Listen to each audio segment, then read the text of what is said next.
आम का अचार जिसका नाम लेते के साथ ही सबकी भूख बढ़ने लगती है। तो आज मैं आप सभी के लिए लेकर आई हूँ एकदम अचार की खास रेसिपी। खुशबूदार मसालों से भरा चटपटा और एकदम पारंपरिक तरीके से बनाया गया अचार जो आपके खाने की थाली के स्वाद को दोगुना कर देगा। और सबसे अच्छी बात ये है इस अचार की कि आप इसे पूरे साल आराम से रख सकती है, वो भी बिना धूप दिखाए। तो चलिए फटाफट से शुरू करते हैं इस सुपर टेस्टी आम के अचार की रेसिपी को। मैंने यहाँ पर 1 किलो के जितने आम लिए हैं। आम को मैंने 1 घंटा पहले धो के रख दिया था ताकि इनका मॉइस्चर सूख सके। इसके बाद हमें क्या करना है, आम के ऊपर एक डंठल सी होती है उसको काट के साइड में निकाल देना है और इसको कट कर लेना है।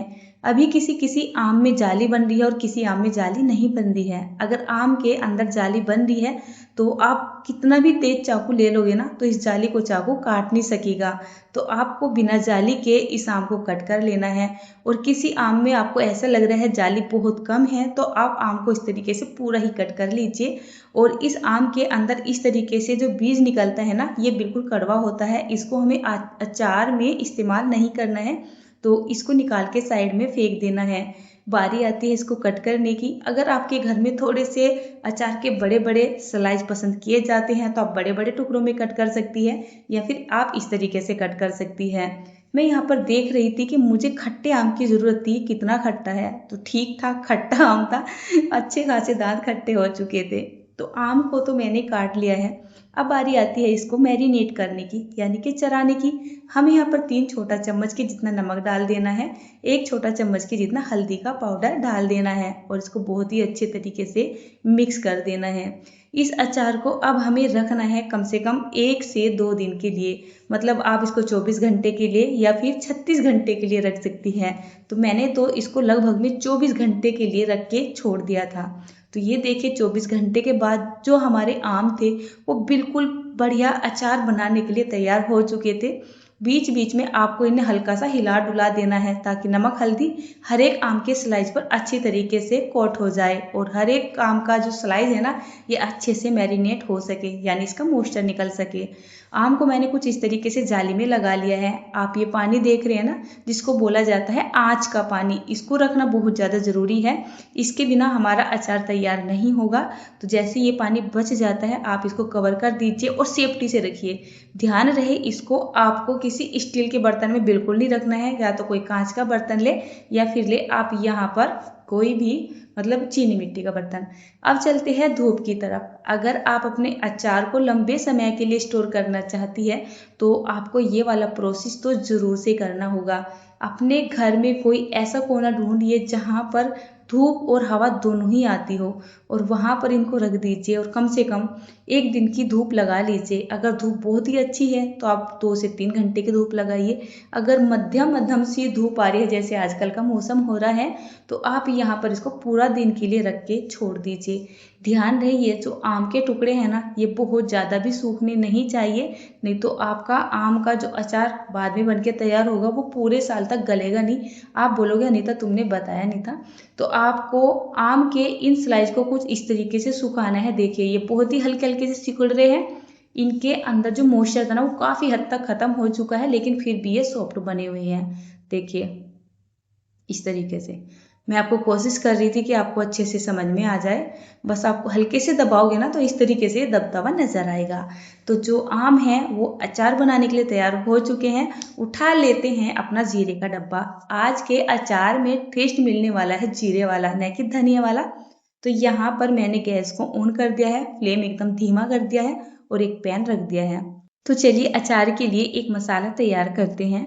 इस पैन में डाल लेते हैं करीब 2 टेबल स्पून के जितना जीरा, साथ ही साथ यहाँ पर 1 टेबल स्पून के जितनी काले वाली मिर्च, 1 टेबल स्पून के जितनी सौंफ, 1 टेबल स्पून के जितनी पीले वाली सरसों और 1 टेबल स्पून की जितनी काली सरसों।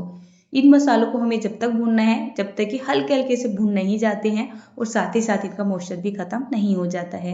करीब 2 से 3 मिनट के लिए आपको गैस का फ्लेम एकदम लो और मीडियम के बीच में रखना है और मसालों को अच्छे से मॉइस्चर फ्री कर लेना है।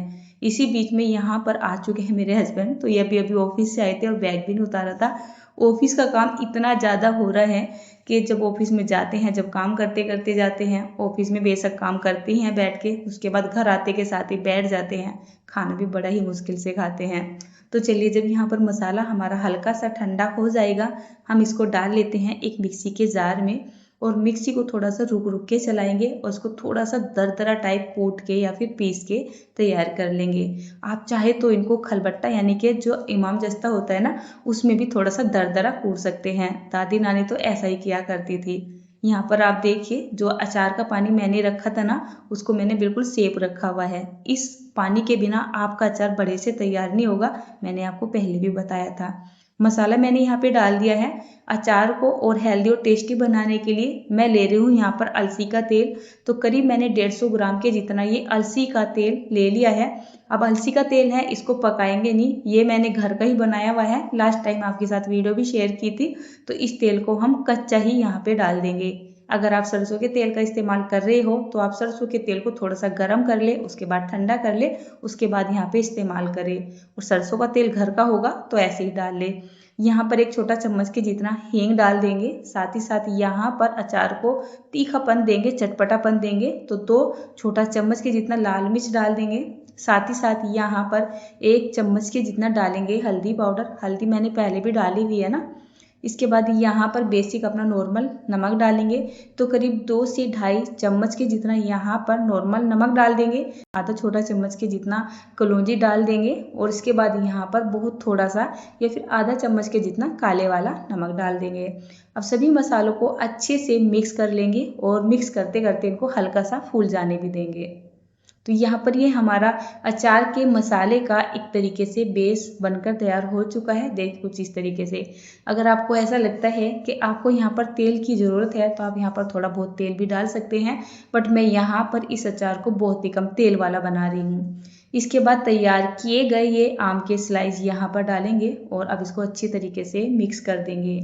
ये अचार वैसे तो देखने में ऐसा लग रहा है मानो, मतलब क्या ही बताऊँ मैं कितना स्वाद होगा, लेकिन जब आप खाओगे ना इस अचार को बनाने के बाद, तो आपको इसके रियल टेस्ट का पता चलेगा। मेरे घर में ये आम का अचार बहुत ज़्यादा पसंद किया जाता है। मैं अपने घर में बहुत ज़्यादा क्वांटिटी में इस अचार को बनाती हूँ। अब मैं यहाँ पर आ चुकी हूँ तो अब मुझे पता चल रहा है चीज़ों की अहमियत का।